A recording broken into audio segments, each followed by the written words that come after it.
are go for liftoff in T-minus 30. Hit the record button.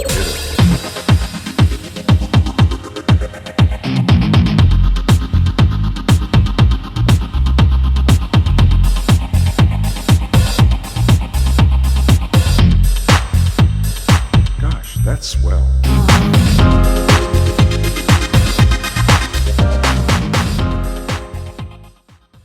Hello, hello, hello. Radio.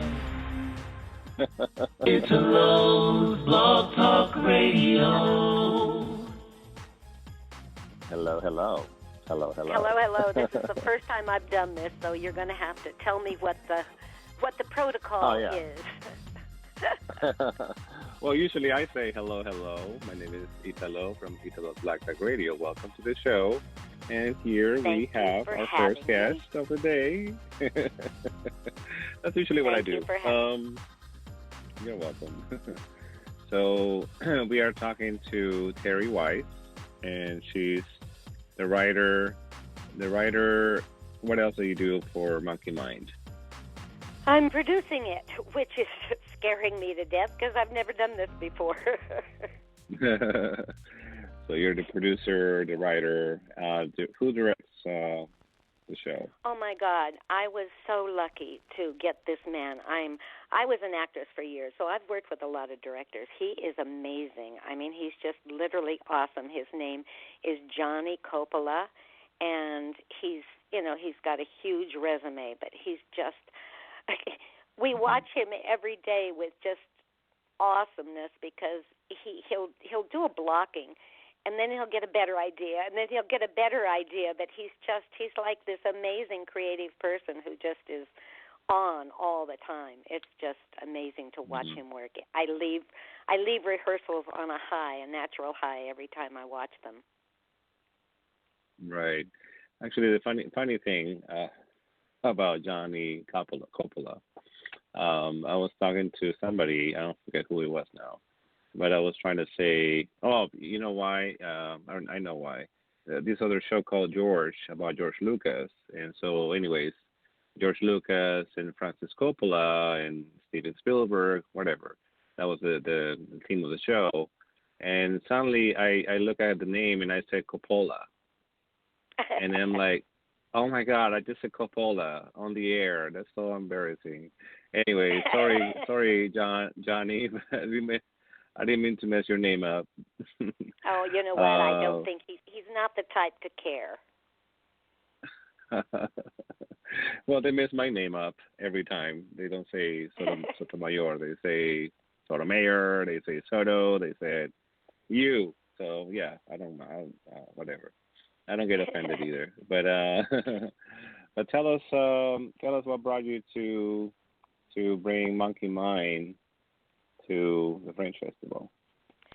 All right. Well, I will start with the fact that I am an alcoholic and I'm sober for 33 years.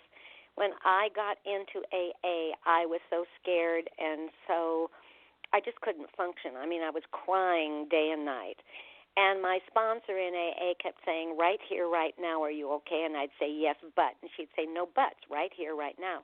So finally, it kind of struck me after she'd said this probably 100 times that all of my fears and my suicidal attempts in the past and all this stuff that had made me so miserable was all literally in my brain. Most of the things that I'd lived in fear of had never happened.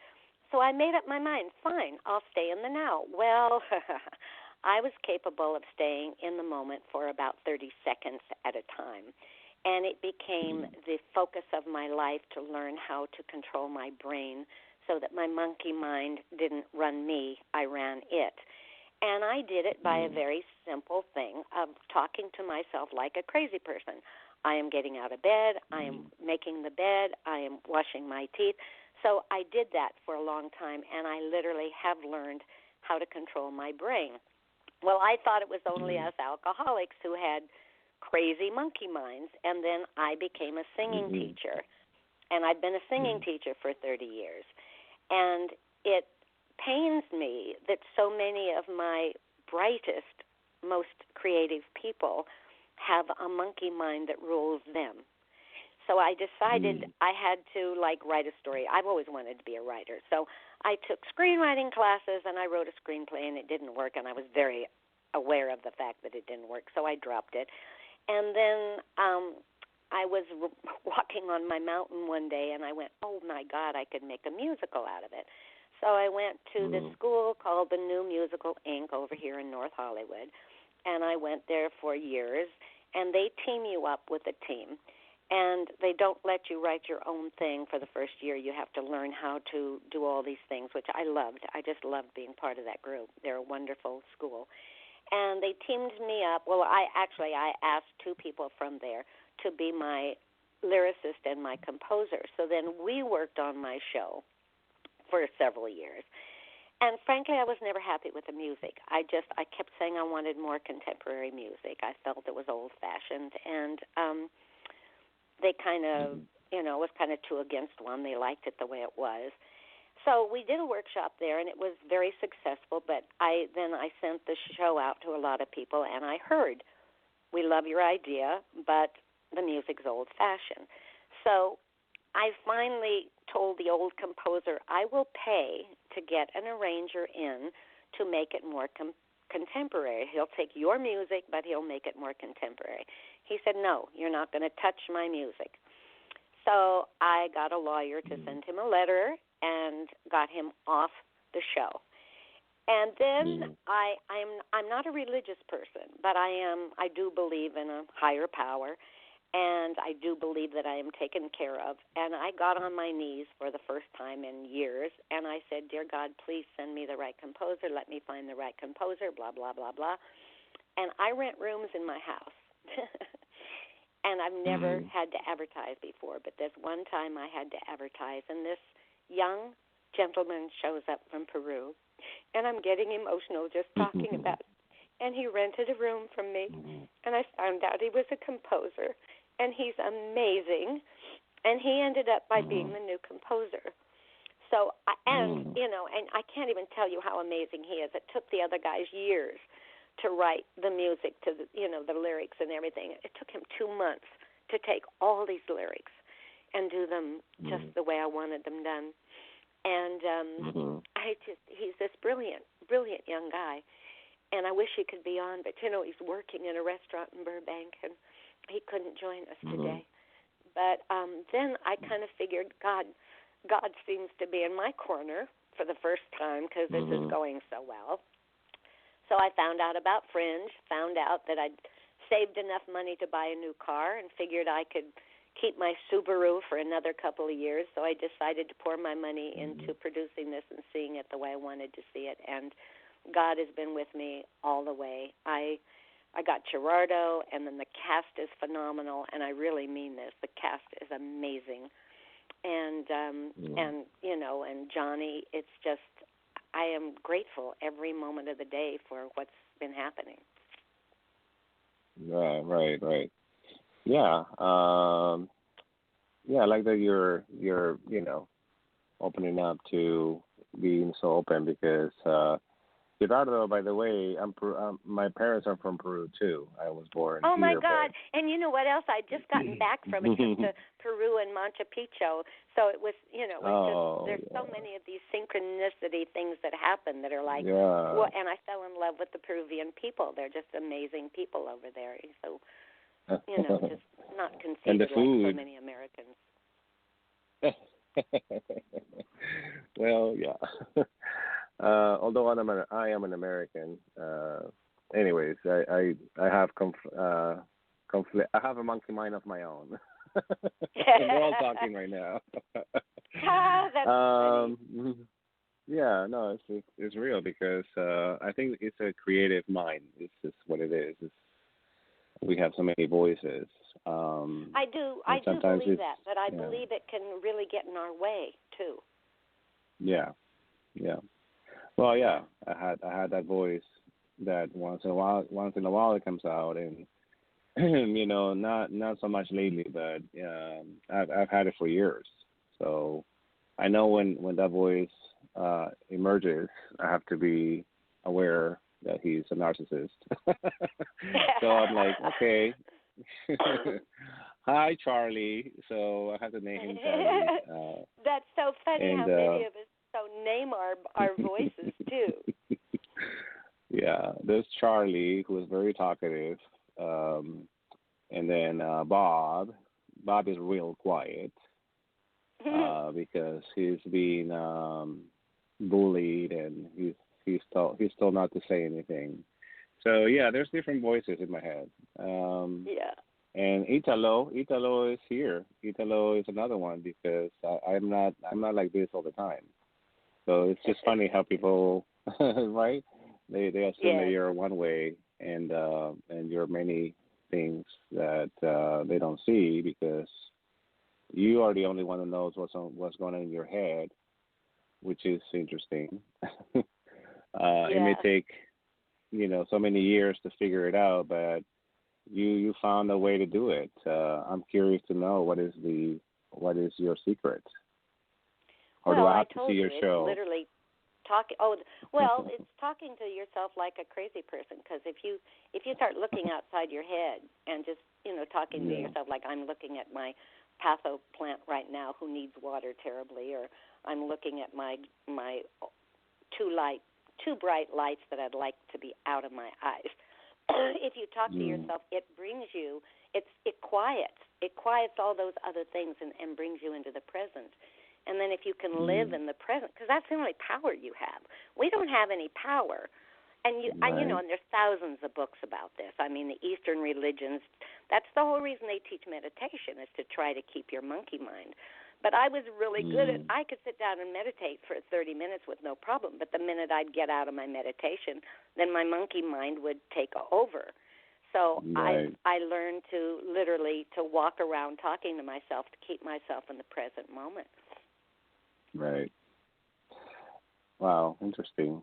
And the thing is, if you're in the present moment, then your intuition, which is never wrong, never ever wrong, can come through.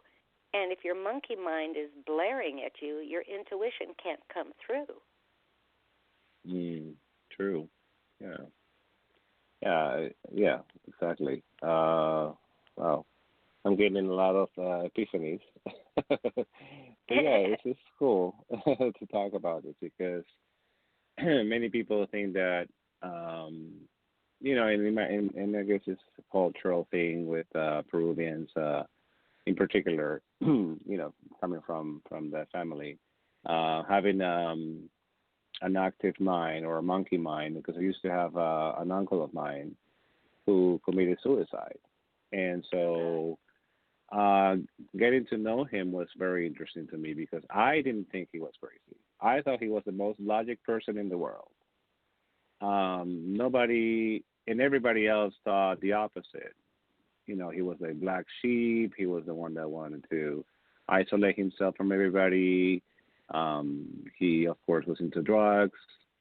But I was the only one that approached him and got to know him, and I'm grateful that I did. So yeah. Well, I find it very interesting that too often it's the most brilliant people who can't get sober or clean because they just, the world is just too much for them to handle. And I really get that. I have nothing but sympathy for people who, normies, and I shouldn't say this, it's awful, but normies just, they can't understand when somebody is in so much pain that they'd rather be dead than be alive because, and usually it is the monkey mind that's telling them they're no good, telling them that, that with me it was I was going to be a bag lady because I'd been in show business all my life, and then I'd become a mistress, and I didn't know how to do anything. I was just so scared I couldn't function, and the only way I could function, as I said, was to talk to myself. And my friends in AA kind of get mad at me because when I lead, I say to the group, I hope you're so desperate that you have to talk to yourself. And they think that's awful for me to say, but I've sponsored a lot of girls, and they weren't desperate enough to learn to stay in the now. And to me, it's the biggest gift I've given myself. Yeah. Well, yeah, and then for for me, it was writing. It was writing poetry, and it was writing not for anybody else, but for my own sake. Because when I started doing it, it was fantasy and whatever, and I wanted to do a novel, and then I started going back to the roots, and I'm like, why am I writing for? So that's a question that we should be writing for our own sake. Oh, I believe that. And I once think you do that's that, why we do that. mhm, Yeah. yeah, once you do that, you discover so many things about yourself that you're like, wow, is that what's going on in my head? Look at that. Yeah. And Yeah. yeah, yeah, and you look back and you're like, that's a different person. That's not me, but that was me. You know Yeah. what I mean? Like, oh, that was a different person.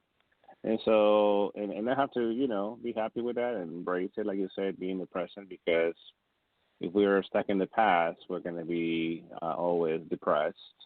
And if we look Right. into the future, we're always going to be anxious and have anxiety because we can't do anything about those two things, the past and the future. Exactly. Exactly. Yeah. Yeah. Somebody, yeah. Anyways, somebody told me that, like, yeah, if you live in the past, you're depressed, and if you live in the future, you're anxious and then so have Scared. anxiety. Yeah. So you have to live in the now, here and now. I'm like, okay. So true. Yeah.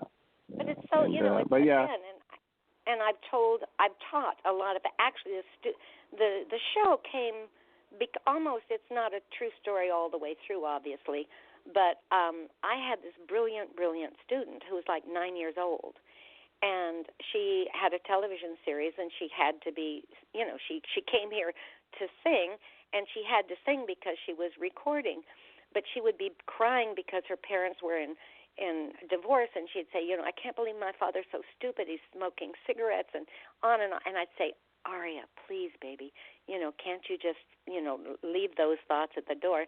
And it's so funny because that little 9-year-old is like 20 now, and she called me from Nashville, and she told me she's finally living the way I tried to tell her to live, and it's working. Yeah.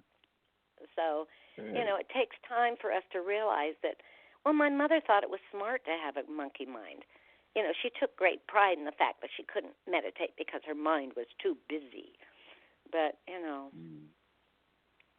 brilliant people a lot of times are, they're the most tormented because their minds are too friggin' Yeah. busy. Right. Right. And so we have to, yeah, we have to have an outlet. So yeah, that's the point, right? Yeah. We need to find an outlet, and for creative minds or monkey minds, is in the arts and the theater, dance, poetry, mime, whatever. If Yeah, we don't do exactly. that, I was in that situation 2 years ago, where I was like, I cannot take this no more. This job sucks. It pays me well. And so I was like, why am I here? Yeah. So, and now, it's I don't see myself doing that again, but it's a different person, right? So, and so I had to talk myself into it. I had to listen to a lot of Louis Hay Oh, at yeah, I work. love her. And Yeah. Yeah. spent I'm hours sure we're listening into to all the her. same things, yeah. Yeah, yeah. And so, Do you listen to but Abraham Hicks? Do you listen to Abraham Hicks?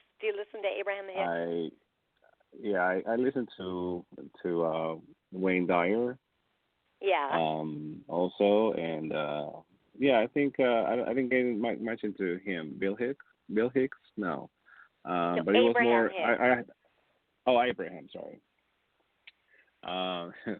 No, but it was I had to have a female voice for some reason, because I don't know why. I just had to do that because it was a very hard time. So I had to listen to somebody that was motherly and somebody that was, very calm. So that was Louis Hay, and she has this way of explaining things that make sense to me.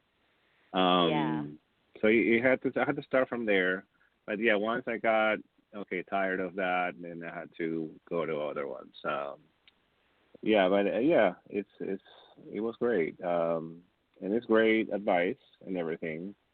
But at one point, I was like, you know what? You can listen to your own. You can give you. I gave myself advice through my poetry, and that's what happened. I'm like, oh wait, I can write.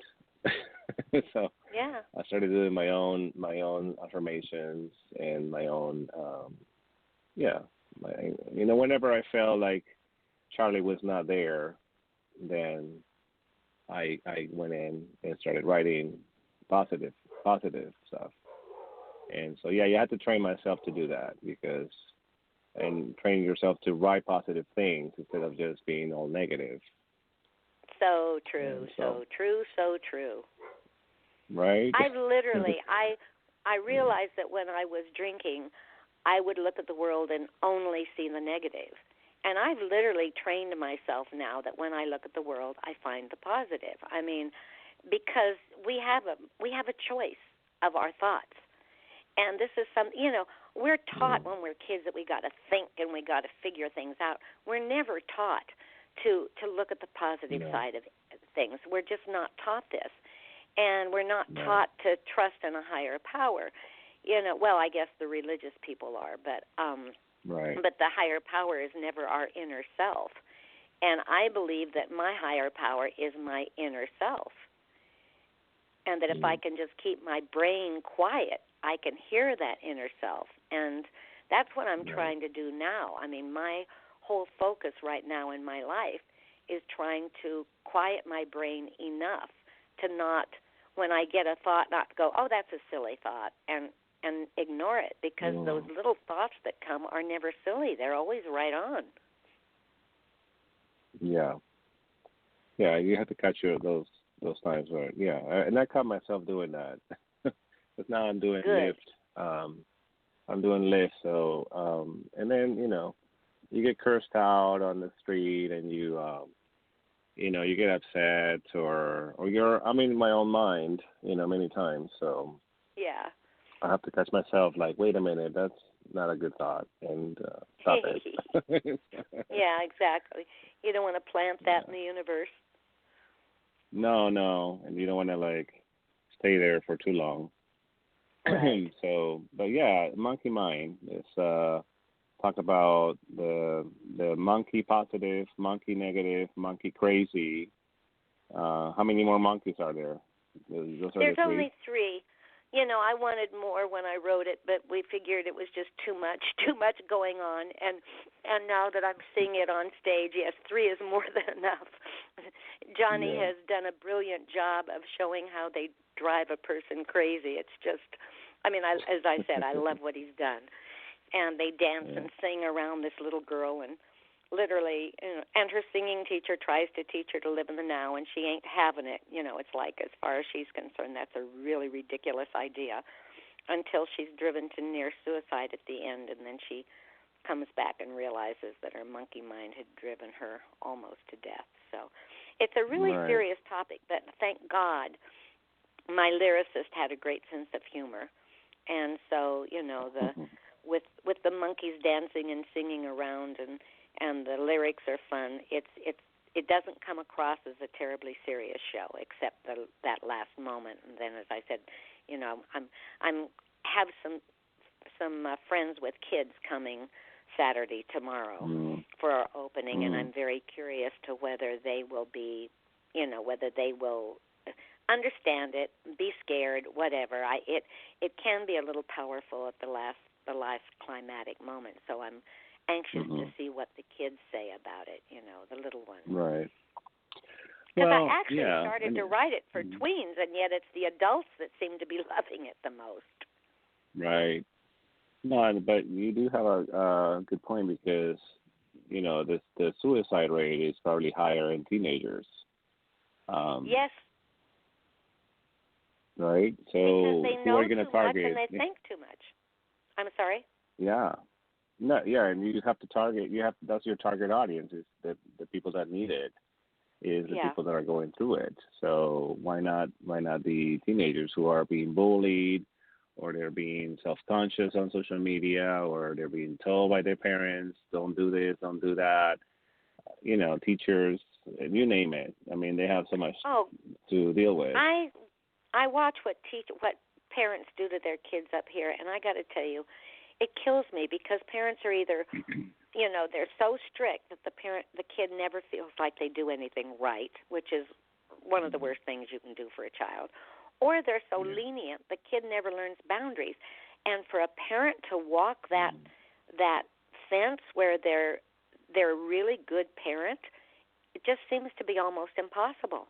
I mean, I have more respect for parenting nowadays than I ever did before. It's got to be seriously the hardest job on earth. Yeah. You should talk to April Wish. She's talking about motherhood on her show, and she hates the term stay-at-home mom because first of all she doesn't stay home. She just don't like the term, and I'm with her too. But yeah, it's hard. I don't it's either. Hard. It's like, hey, I'm not in the 50s here. I can be independent. I can do what I want. I can do my own show if I wanted to about motherhood and put diapers on me. Right. That's what's so beautiful about the Fringe because you can do literally anything you have in mind. So yeah, this is your first Fringe, right? Or you've done this well, before? I acted in one a couple of years ago. Yeah. But, okay. This is my first writing. It's the only thing I've really written. I mean, I've written other things, and I did have a screenplay almost done, but they wanted me to change the end, and I refused to do it. So, live and learn. I'm more willing to change things now. My ego isn't quite as big. Yeah. Right. Yeah. I mean, but this is your vision, right? You haven't changed it for the Fringe, or have you changed it? Oh God, yes, we have. Oh please, yes. I mean, Johnny, first of all, he wanted me to cut. It was a 90-minute show, and he wanted to come. I'm sorry. He wanted it to come in at an hour. So I kept cutting and kept cutting, and I was sure it was going to be like a 30-minute show. Well, it's not. It's like an hour and 15 minutes. And I cannot believe I've cut so much out of it. But when you have the people acting and you take the time for the dance and the song and the clapping and the laughter, all that stuff takes a lot more time than you think it's going to. So, and I'm thrilled with the cuts again, and I've learned that that if you respect the person who you're working with and they ask you to change it, then you're willing to change it. So, we've done a lot of changes. Like almost every day he'd turn to me and go, "I don't like that line. Can we change this to so?" And yeah, sure, great, because I have so much respect for him. Yeah, right. And he knows what he's doing. He's a Coppola. Exactly. Monkey Mind.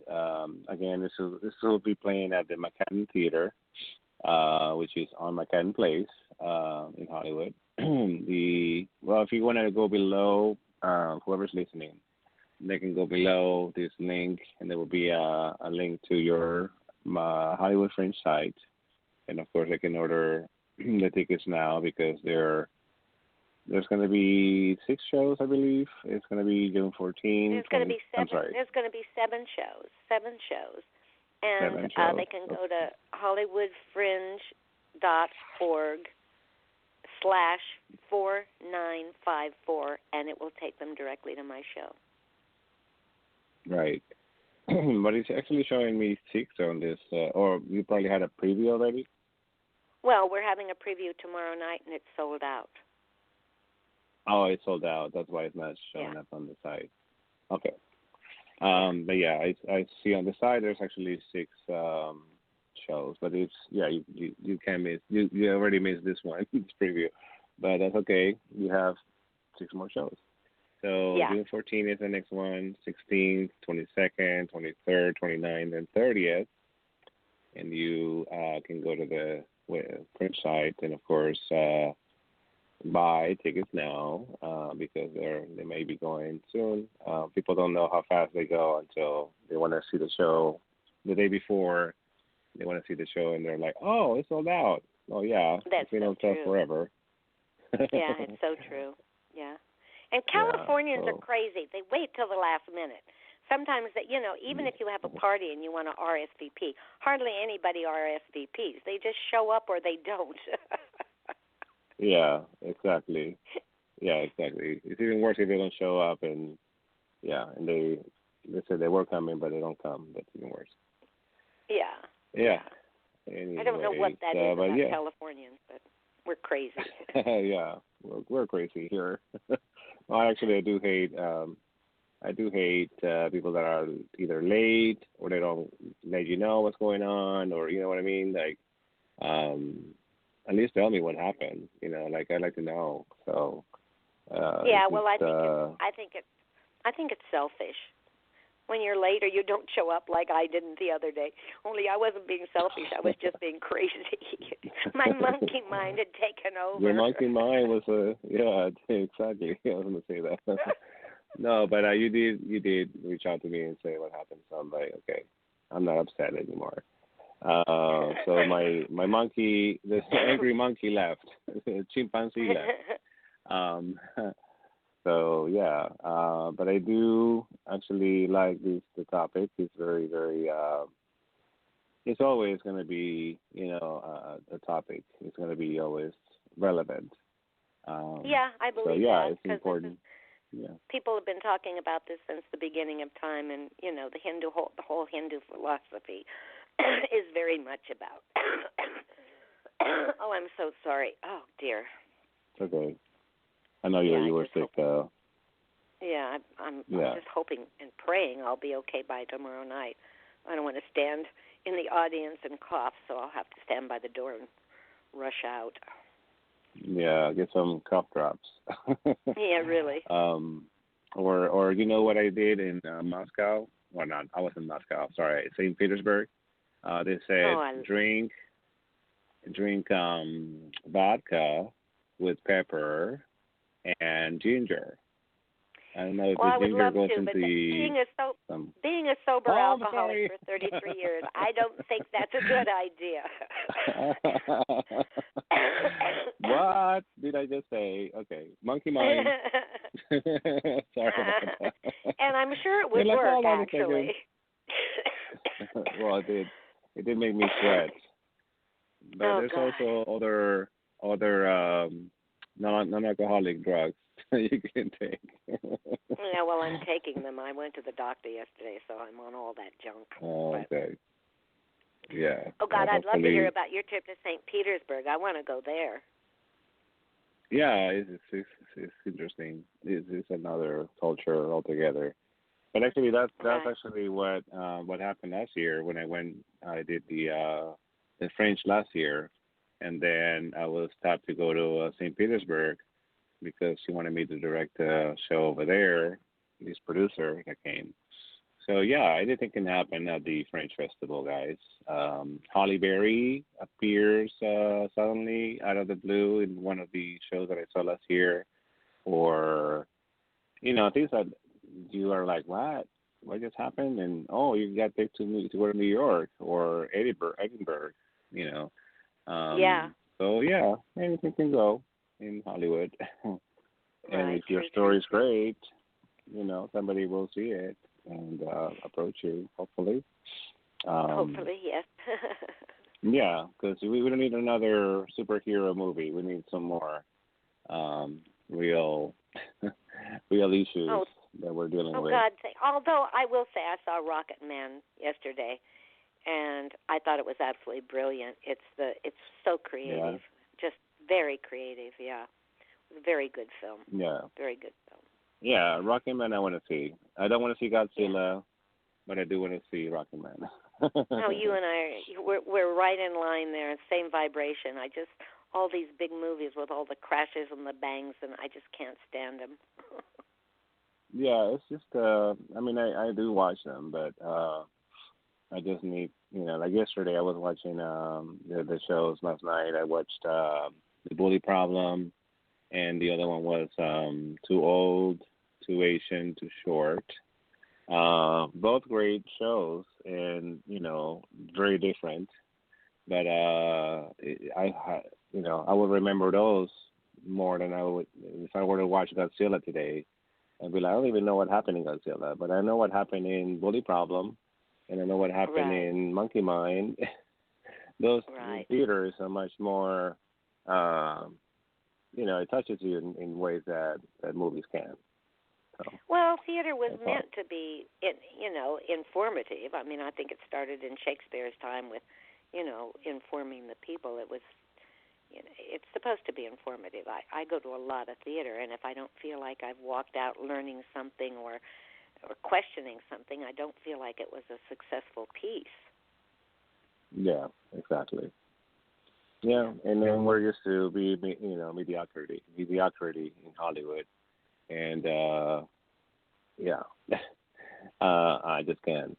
So, having been in the festival last year and this year, it's already proven to be amazing with great shows. So, I doubt that I'm going to be going to the movies pretty soon because this is so much fun. It's 400 shows and so many different things to see. I just can't get enough of it. I know. I have got a stack of receipts here of shows I'm supposed to see, and I'm so looking forward to getting well so I can start. I've missed a couple already, and I'm so mad, but I'm going like to my own show, and then I've got like two others on the same nights, and it's like insane. You go to one at 11 in the morning, and then 4 o'clock, and then 7 o'clock, and then 10 o'clock. It's fun. Hello? Sorry, hello? Hello? What happened? Can you hear me? Oh, no. Yeah, I can hear you. My thing went down. Oh, okay. So they just died on me. Okay. I just want to make sure we're still on the air.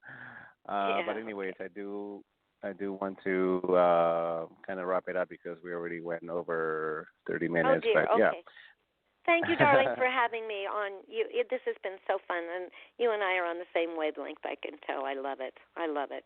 Yeah, we have our Monkey Minds should get together one day and talk. I would like that. Are you going to come see the show? I am planning on seeing every show. Hopefully, good. yes. Well, you can't see everyone. There's not enough hours in the day to see everyone.